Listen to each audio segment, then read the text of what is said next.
Vous avez dû certainement remarquer ces lignes droites sur la carte de l'Afrique. Et vous vous êtes peut-être déjà demandé comment se fait-il que des frontières géographiques puissent être aussi droites? Eh bien la réponse est toute simple. On a pris une règle, on a pris un crayon et on a tiré des traits.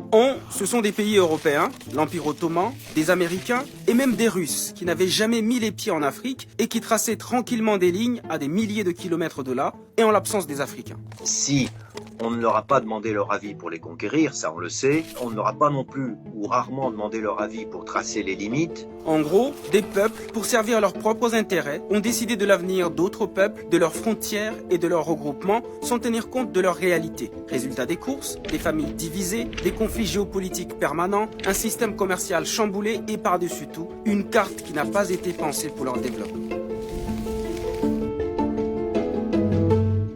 Pour mieux comprendre, il faut revenir 134 ans en arrière. Afin d'éviter tout conflit, les grandes puissances coloniales se réunissent à Berlin de novembre 1884 à février 1885. Elles se partagent l'Afrique en fixant certaines règles. Et parmi ces règles, une toute simple. Toute puissance dite civilisée disposant d'un point d'appui sur la côte africaine avait le droit de pénétrer à l'intérieur du continent jusqu'à ce qu'elle rencontre une autre puissance dite civilisée. Et lorsque dans leur conquête, les puissances signataires se rencontraient, eh bien elles se mettaient d'accord sur les limites de leur territoire. On prenait un point géodésique ici, un autre là, et on tirait un trait tout droit entre les deux. Et tant pis si la ligne passe au-dessus de votre champ ou de votre propriété. Elle devenait la propriété de la puissance civilisatrice. D'ailleurs, ces propos de Lord Salisbury, Premier ministre de Grande-Bretagne à l'époque, se passent de tout commentaire. Nous avons entrepris de tracer des lignes sur des cartes où l'homme blanc n'avait jamais mis les pieds. Nous nous sommes distribués des montagnes, des rivières et des lacs, à peine gênés par ce petit obstacle que nous ne savions jamais exactement où se trouvaient ces montagnes, ces rivières et ces lacs.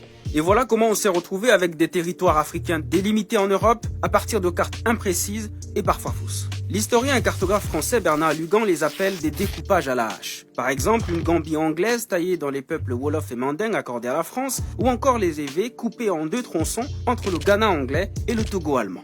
Si les territoires ont été découpés ainsi sans tenir compte des peuples qui y habitaient, c'est simplement parce que les frontières n'ont pas été tracées pour ces peuples-là, mais plutôt en fonction des intérêts géostratégiques et économiques des colonisateurs. Prenons le cas du Sahel-Sahara. Il y a eu, avant les indépendances, la fameuse organisation commune des régions sahariennes. C'est-à-dire que la France a imaginé inclure à l'intérieur d'une entité géographique bien précise, les Berbères naturellement au nord, mais les Touaregs, les Toubous et les Maures au sud. Ce qui aurait été plus logique, sauf qu'il y avait un petit problème. Lorsqu'on superposait cette carte avec celle des richesses naturelles, et notamment du pétrole, là on n'est plus en 1880, on est en 1950, on s'apercevait qu'à l'intérieur de cette jolie frontière, il y avait pratiquement toutes les ressources en pétrole et en gaz naturel. Pour couper court, le CRS ne fera pas long feu. Elle va disparaître le 10 juin 1960, au moment de l'indépendance des États riverains du Sahara. La vague des indépendances va également emporter l'AOF, Afrique occidentale française, et l'AEF, Afrique équatoriale française. Les grands ensembles disparaissent donc, mais pas leur système, mis en place pour gérer et exploiter les colonies. C'est-à-dire que ces découpages coloniaux ont bouleversé l'économie des empires sahélo-sahariens. Les échanges commerciaux transsahariens qui se faisaient entre Africains ont été tournés vers les littoraux et donc vers l'extérieur.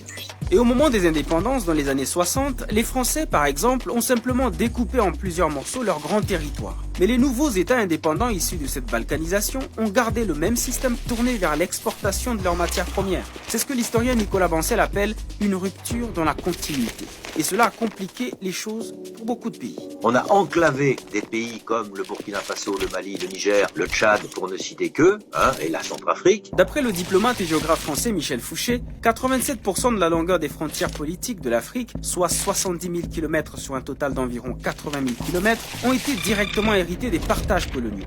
Et qui dit État souverain, dit frontières, tarifs douaniers, nouveaux traités commerciaux et donc plus de barrières. Je crois que si on avait fait reposer le découpage colonial sur une volonté de développement économique, on aurait veillé pendant la colonisation à ce qu'il n'y ait pas ces barrières qui empêchent un développement économique harmonieux. En 1964, l'EUA, qui deviendra plus tard l'Union africaine, ne veut surtout pas ouvrir une boîte de Pandore en redessinant les cartes. Elle opte donc pour l'intangibilité des frontières. Traduction, les frontières sont mauvaises, mais on les garde comme elles sont. Au début, les nouveaux États africains semblent s'accorder sur le principe. Certains s'approprient même les frontières coloniales et s'identifient davantage comme Nigérians, Ghanéens ou Ivoiriens plutôt qu'à Caen, un peuple qu'on retrouve pourtant dans ces trois pays.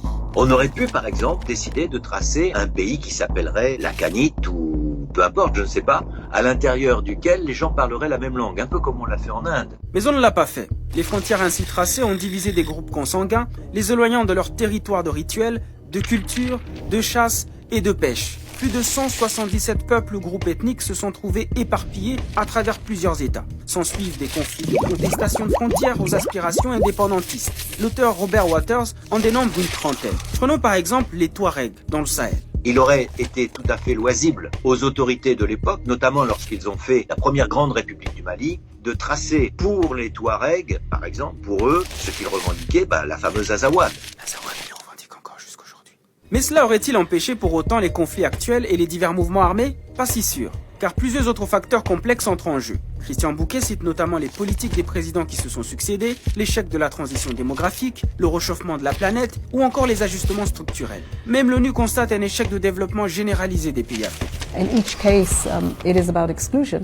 It is about, root causes where you have young people that have no hope, where governance structures are not working. Plus de 50 ans après la décolonisation politique, l'heure est peut-être venue de décoloniser aussi les frontières.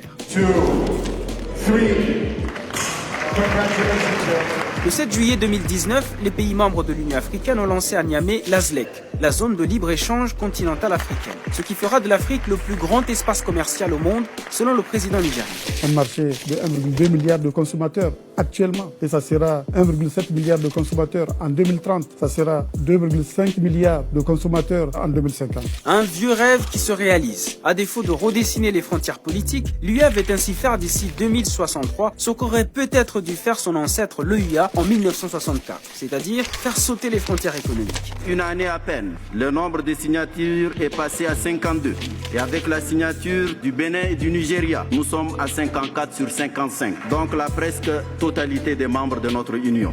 Mais signer des accords, c'est une chose. Les ratifier en est une autre. Et surtout, les appliquer sur le terrain, voilà le plus grand challenge. Ce serait un autre débat, la ZLEC, mais là, si vous me permettez, on n'est pas sorti de l'auberge. Mais c'est un pas tout de même. Et certains chefs d'État, comme le président rwandais Paul Kagame, y croient plus que jamais. We are going to deal with these problems effectively until we work together, because some of the problems cross borders.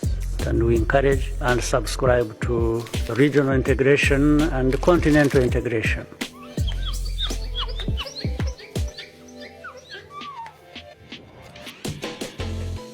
Et vous, une Afrique sans frontières économiques, vous y croyez ?